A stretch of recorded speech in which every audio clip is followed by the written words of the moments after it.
మహాకుంభమేళ శివరాత్రితో అయిపోతుంది. కానీ మహాకుంభమేళ గురించి ఎవరికీ సరిగ్గా తెలీదు. చెప్తాను, జాగ్రత్తగా వినండి. దేవతలు అసురుల మధ్య సముద్రమంతం జరిగింది. క్షీరసాగర మథనంలో ముందుగా విషం బయటికి వచ్చింది.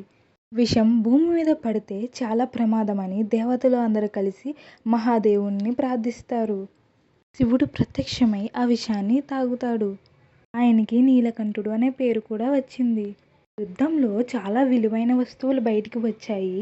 అమృతం కూడా వచ్చింది. ఆ మంతం జరుగుతున్నప్పుడు కుంభ్లో నుంచి డ్రాప్స్ ప్రయాగ్రాజ్, హరిద్వార్, నాసిక్, ఉజ్జయిన్లో పడ్డాయి. అందుకే మహాకుంభమేళలో స్నానం చేస్తే వాళ్ళు చేసిన పాపాలన్నీ తొలగిపోతాయి.